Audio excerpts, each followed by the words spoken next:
ꯑꯉꯥꯡꯁꯤꯡ ꯑꯩꯈꯣꯏꯒꯤ ꯇꯨꯡꯒꯤ ꯄꯨꯟꯁꯤꯒꯤ ꯌꯨꯝꯕꯨꯔꯦꯝꯕ ꯑꯣꯏꯒꯗꯧꯔꯤꯕ ꯑꯉꯥꯡꯁꯤꯡ ꯑꯃꯗꯤ ꯑꯉꯥꯡꯁꯤꯡ ꯑꯁꯤꯕꯨ ꯇꯥꯏꯕꯪꯗ ꯐꯥꯎꯍꯟꯕꯤꯔꯛꯄ ꯏꯃꯥ ꯏꯄꯥ ꯃꯈꯣꯏꯒꯤ ꯃꯃꯥ ꯃꯄꯥꯁꯤꯡꯒꯤꯗꯃꯛꯇ ꯌꯥꯝꯅ ꯅꯨꯡꯉꯥꯏꯕ ꯑꯃꯗꯤ ꯌꯥꯝꯅ ꯄꯨꯛꯅꯤꯡ ꯅꯨꯡꯁꯤꯅꯤꯡꯉꯥꯏ ꯑꯣꯏꯕ ꯌꯥꯝꯅꯁꯨ ꯆꯥꯎꯊꯣꯛꯆꯅꯤꯡꯉꯥꯏ ꯑꯣꯏꯕ ꯅꯨꯃꯤꯠ ꯑꯃꯅꯤ ꯃꯈꯣꯏꯒꯤꯗꯃꯛꯇ ꯃꯌꯥꯝꯗꯒꯤ ꯑꯍꯧꯕ ꯈꯨꯄꯥꯛ ꯑꯃꯇꯪ ꯅꯤꯖꯔꯤ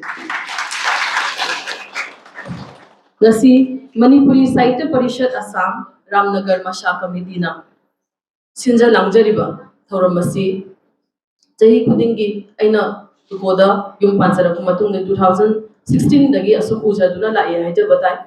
ado handaki chahi sena English singaniga kuttaruki numiki chahi asina hena mismithit se amukhena surjame aduga loinana hari mandir paktokpa sena suboigadra khangde yamne ingin launa nushiba amagi environment amasu yauri haina I phokdok chaningi mamang da su haibi kiba kaka shelina phokdok pikiba mamang da pangthok kiba ekogi program da pangthok kiba thoramado adudagi su hena nasina mise jamba ubase ekogi kunai gi japtok chaningai mani haibase ai mang da thamsage nasigi thoramasigi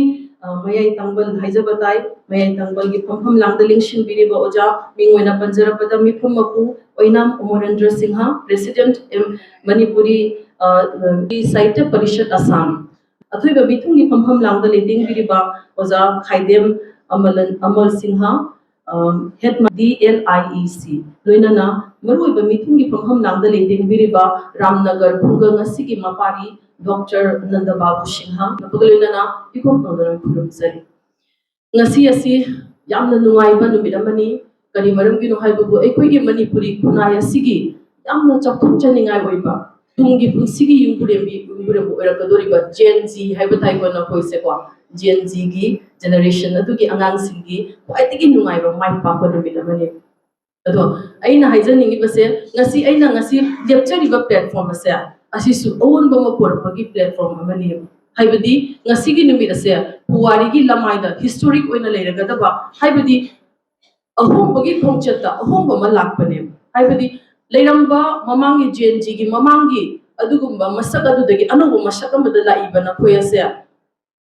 na khoyasi da laibase ngasi ekoina result phajare ko yam harawe result phajare meyamgi mamangda mama papa busu yamna migi mamangda chauthok chaningai ohele nasa busu yamna nakoina tumda chadana thakana ko nungaiba kaya sacrifice tawraga nungaiba chatningba kaya imanabi tinaningba kaya migi birthday party khangde luhongba jawningba khangde kayama sacrifice tawraga ahing kaya tumdana lairik yam pakibodo madugi mahine loina ngasi sida lais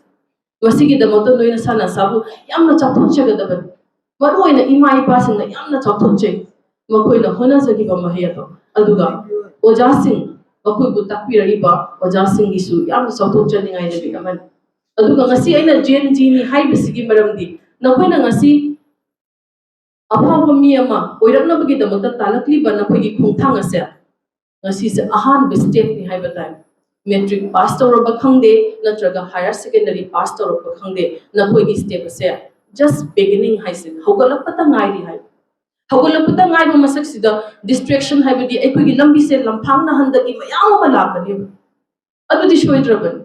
noina kakhalakpa ching kakhalakpa sida phunam leitaba mafam thengnagani shar launa thagadaba mafam su thengnagani ba yam nuaina loroi lambi semdra kakhatkibasu yawgani marakta nung machana phongda thilakpasu yawgani phongda jurappa tinghangsu yawgani maduidigi tinkhang jure haidar mama ai ware papa ai ngamaroi ai hantarage haidar he hanthagi mamido asum chingkha yawgrane madubu nam khairaga I khara thokjabu kyam nagene I khara thokja sanu phongda khara sugai sanu ai sadadi shoktena phongda kitang shokchabanina aduga madubu nam thiaga nangna he kakhatpa ngamdana chingi matolumna kaba ngamkibado numit aduda nangi punshigi mahi yamba numit haibadu oyo aduga nangi punshigi mahi yamba numit ado aduiduga nangna doctor oiro engineer oiro professor oiro ko entrepreneur oiro natraga businessman oiro natraga nurse oiro asigumba profession mayam ama thorakani adubu nahangna punsida nangna tanjaba profession do chinphamado phangaba kanda kwaidagi maru oibadi iche hemabati na mamangda haibigi badongna ko human values and ethics miyoibagi taibang lichar khangna hingas ai ngasi officer oire ai ngasi doctor oire ai ngasi engineer oire ai ngasi entrepreneur oire yam ko businessman ama oire businesswoman ama oire adubu ai gi human value di tungda thanam me adu yadi ai gi human value se ai na ko laga ai chatta da bane ba natragadi nangna tamuri bado direct di haire adu bulai shudi khangre iche na haibi gubugumna mathak thongba ahan singda kamna nolukna kamaina thakshi ka sina na wangangani adu ikha thaba anganguna karamna nushi na thamoi gi oiba nushi baga loina gani asiguma masagase ekoina khangdana masibu kauthoga chakpa taragadi nangna phana jamna punshi da mai papo oresu nang human manatri taibang mi oiba yadi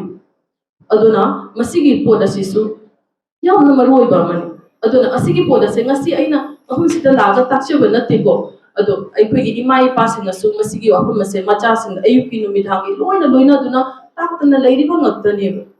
ado ai marak thana ai inau nushi ravi sushmita se ai welcome to hodre sushmita ai gidi ai gi mari thoi ai chanupi gi mane gi macha nupi ni sushmita se ojawaina sumya felicitation to bigira ko sushmita bu shuthumoi gi bedong shiba khongdok chari aduga matang yam sangna ngangchara roge matika matang meyam gi mangda thamjaram gi aikoi gi ahanna mana ngangna ba ma leiko miyo begi punsi da matam ohum khak lai hai matam se yamna maroi ba matam ohum ni hai madudi mangang luang khuman hai mangang hai budi numina ngangrana na thorak ba matam do mangang kawe aduga luang hai ragadi numina luna wang na pai wang na thokpa barogi matam se ungtrari thogi matam se luang kawe de khuman hai ragadi numina yasang ko matam sandawiram gi matam numina nokchukta tarak ko matam sini dunia bagi punsida mangang luang khuman ahum ase asibu hekta aikoina maintain tawraga chatpa ngamaba ngasagi human ethics to adushu matom ta lagani aduga nangi losing yang su adum lagani haibidi mangang gi matamda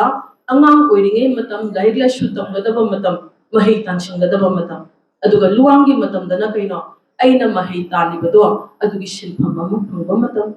aduga kumangi matamna kaino aina mahai talure shinpham surure adugi shinpham adugi mahai chaba matam ahan oshilakaba matam aduga aina hojing ngaushana na leihore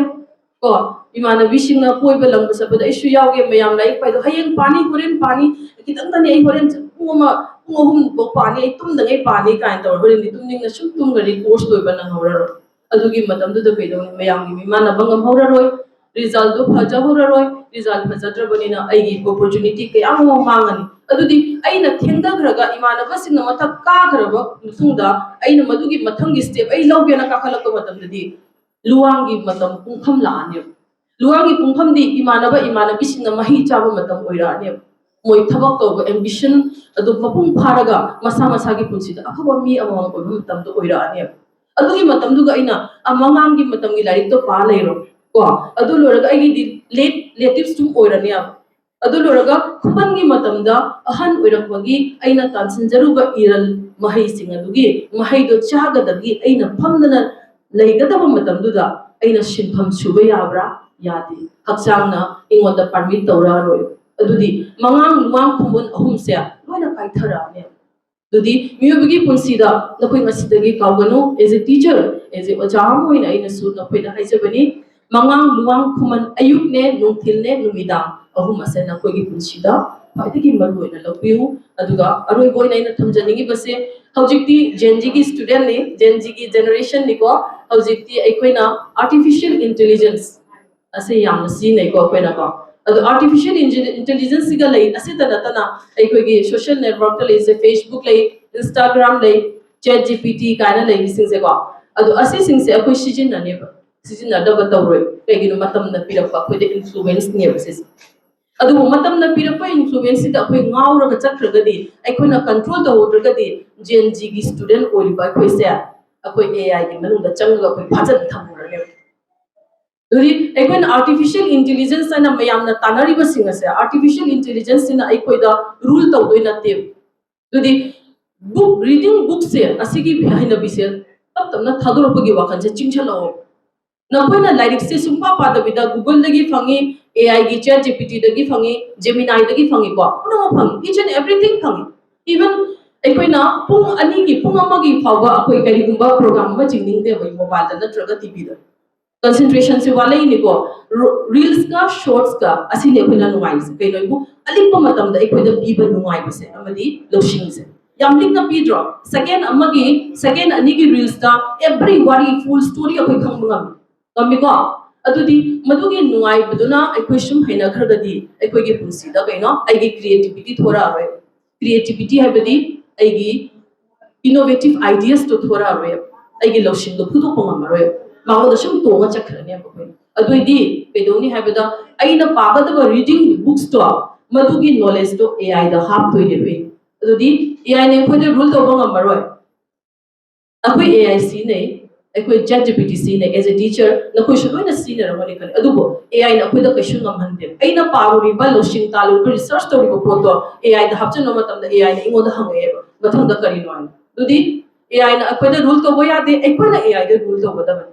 Kung ko, asim tang hajaram ge, yam sang nang ngang ningi adu matam gi, ating balay balay na matang as solution jarage, loina na ngasigi tinbiri ba student sing, mahiroi sing, nushirawi mahiroi sing amadi nushirawi imai pa sing busho eham awang batapte ikai ko na zabaga loina na, nakogi punsida, tawge khali ba sing ado, mohot tana, tawba ba ambition amakat thamba taba amadam chung, asin oiningi si oining haibi yate ko, nang na oiningi bado constant oina khallaga. नंगी मांग थमगा मधुगी मतुगे न like पारगा याइफबा अफबा मियम ओरो मणिपुरी खुनागी दमक्ता चौथुक चलिंगाई विषय अमो ओइबो ओरो असि हाइरगा इबो फटाम सिदा tension जरा